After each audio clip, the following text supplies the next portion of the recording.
You! What is good? Welcome back to Josh on Point, mga pare. Kapag-usapan natin ngayon, pare, no? Mahirap nga ba, mas mahirap nga ba maging lalaki? Interesting tong topic ating mga pare. So, hit mo na yung like button dyan, share mo na rin, and let's go! Bad boy straight kala kill, ako 10 toes down. So mga bro, kahapon kami dumating dito, no? Kahapon, ako pala, mag-isa akong pumunta rito, nakakotse sila. Ako pare, pinili ko magmotor, no? Umuulan nga ngayon, eh, oh. Tignan nyo, umuulan. Dito yung motor ko, pare, yan.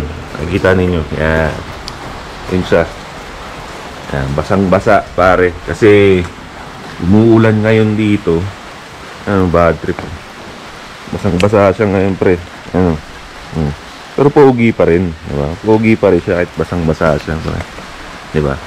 So, hanap lang tayo ng pwesto rito. Pag-usapan natin itong topic natin, mga pre. Kaya ako naisipang gawan ng video itong topic na to, no? Again, galing na naman sa isang follower subscriber natin na nag-message, no? So, kung meron kayong mga questions dyan, pare, huwag kayo magdalawang isip na mag-send sa akin, no? Confidential lahat yan. Wala akong sasabihin na specific at pangalan ninyo. Importante lang matulungan ko kayo at the same time, meron kayong kapareho ng experience, matuto rin. Diba? Parang hitting two birds with one stone. Ika nga nila, diba? So, okay. So, itong sabi niya, Sir, good morning.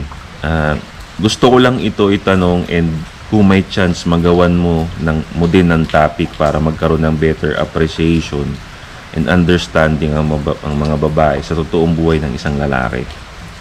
Do you think men are living an easy life? Kagaya ng iniisip ng karamihan ng babae in this generation. Thank you, sir.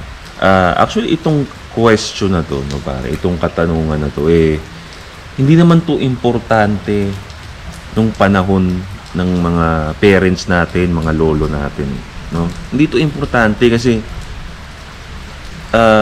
before, pare, yung generation nila, which is malinis pa, no? Wala pang bahid ng kagaguhan, no? Both genders have their specific role, no, sa mundo. Okay, understood yan ng mga generation noon. Okay, the men will do the physical work. Okay, the women, no, iba ang kanila, no, more on nurturing, more on compassion, no. Understood yan noon. Okay, walang paligsahan kung sino ang mas nahihirapan or what, no? Kung titignan ninyo yung roles dati, kasi nga puno tayo ng wars, no, puno tayo ng gera ng mga panahon, mga sinaunang panahon, no? Hindi lang World War I, hindi lang World War II. Kahit yung mga ancient war pa, pare, panahon ng mga samurai, panahon pa ng mga religious war, pare, there's understanding on the gender roles from both sides. Lalaki ang pupunta sa gera, right? Lalaki ang pupunta sa gera para ialay yung buhay niya, maprotektahan yung pamilya niya. Ang babae nasa bahay para alagaan yung mga anak, alagaan yung legacy, no, na iiwan ng father, no? Kung namatay ang father sa war, ang trabaho ng nanay sabihin sa mga anak kung ano yung mga magagandang ginawa ng father, diba? That's the gender roles, no, na wala namang may pakailan kung sinong mamatay, sinong may mahirapan. That's para bang respetuhan na lang, no? Pero aminin na natin, pare, huwag na tayo magaguhan. Naungkat tong mga ganitong klaseng kabulshitan dahil sa feminism. Okay? Nilaso ng feminism yung mga utak ng mga babae na sinasabi nila na men have an easy life. Bakit? Saan sila bumabase, pare? Saan? Sa top 1% ng mayayaman sa mundo. Na kung titignan niyo yung statistics, puro mga lalaki. Okay? Puro mga lalaki yun, doon sila bumabase, pare. Tanongin ninyo, bakit mo nasabi? Tignan ninyo yung mga mayayaman, puro lalaki. Diba? Kalokohan. Kung titignan ninyo, mga top, mga 1% lang ng tao yon, no? At paano ba nila? Kung titignan mo, paano rin nila nakuha yung wealth nila? Hindi naman din basta-basta eh. Di ba? Kung titignan niyo si Jeff Bezos, may-ari ng Prime, di ba? Ng Amazon. Kung nakita niyo yung origin story niya, hindi naman siya automatically mayaman eh. Itong mga top 1% na lalaki na to na mayayaman sa mundo, gumawa sila ng life-changing service sa mga tao. For example, yung Amazon. Diyan ang galing yung concept ng Shopee, Lazada. Diba? Yung mag-order ka online, i-deliver sa'yo.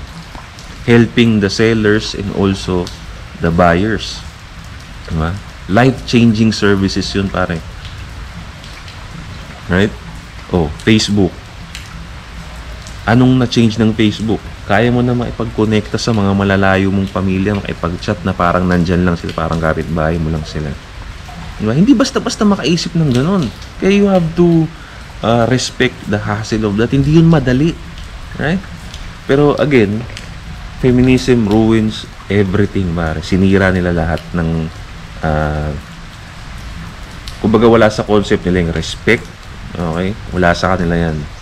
Basta nakuha mo yan, basta mayaman ka, ibig sabihin madali buhay mo. Kung hindi nila nakikita yung grind na nanggaling sa baba. Pero sige, laruin natin yung game na yon, no? Laruin natin yung game na sino ba talaga ang mas nahihirapan, babae ba o lalaki? Sino ang mas madali ang buhay? Okay? Ano ba ang sinasabi ko sa inyo, pare? Ano ba ang sinasabi ko sa inyo ang fundamental, no, foundation ng isang malupit na lalaki para masabi mo na okay ako? Iba tatlo lang: financially, financial strength, physical strength, mental strength. Alright?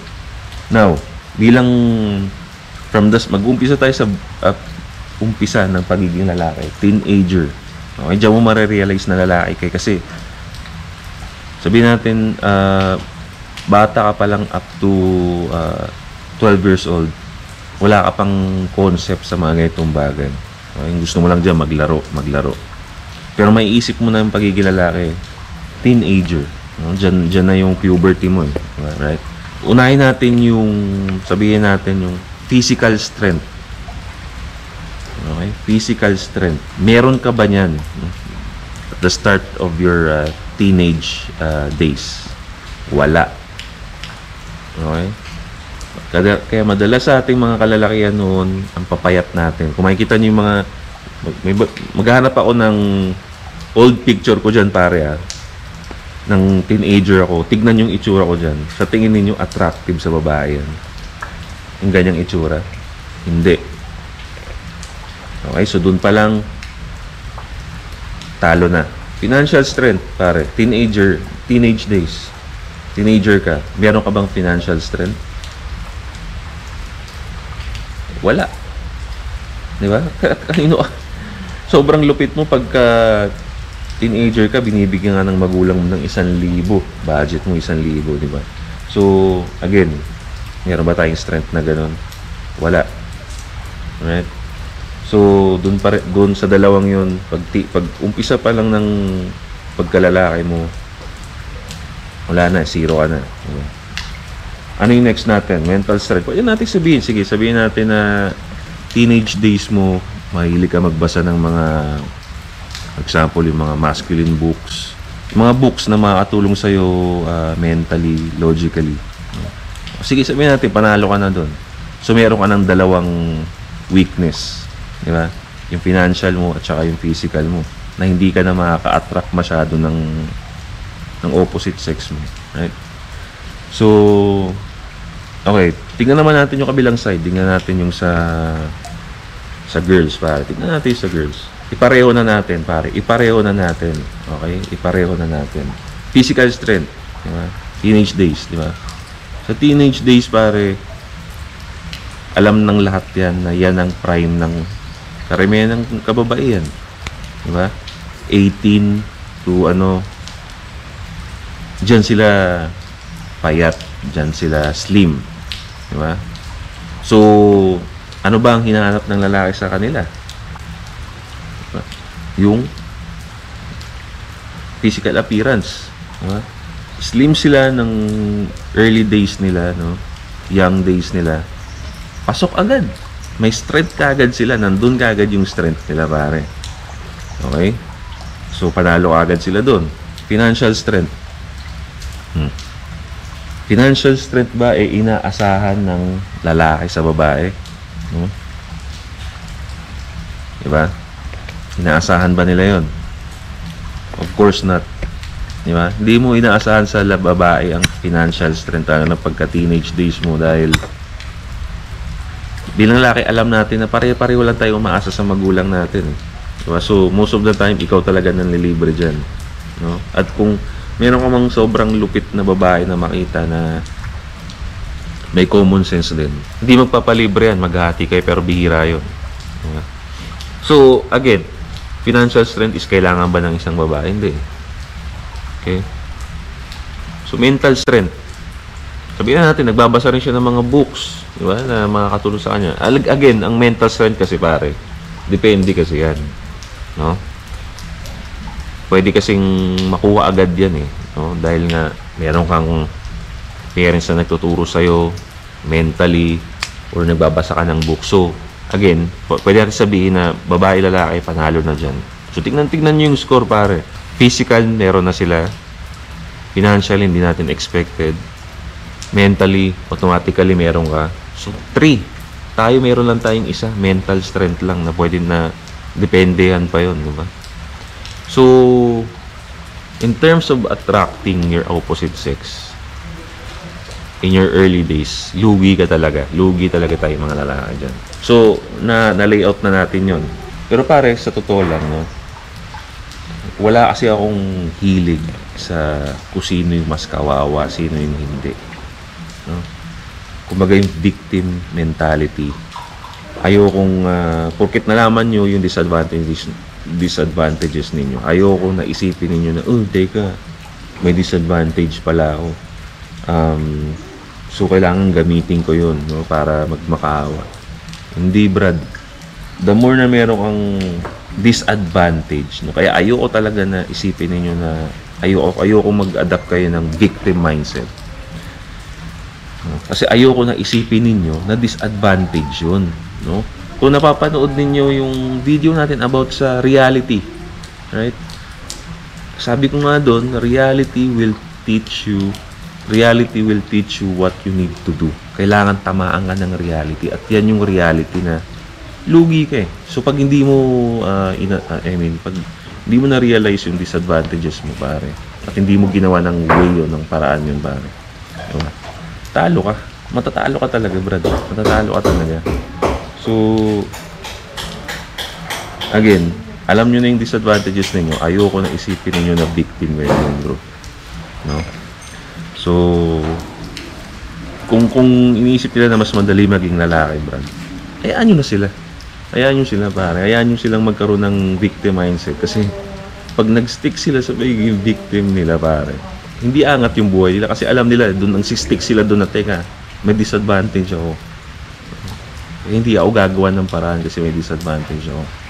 Iba tayo, brad. May disadvantage tayo, kaya gagawa natin ng paraan para mawala tayo sa disadvantage na yun. Yun yung pinagkaiba natin. Diba? So, yun mga pare. I hope may nakuha kayo dun. No? Leave a comment down below kung anong masasabi ninyo.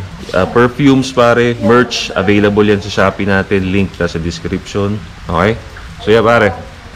This is Josh on Point. See you next time. Boom.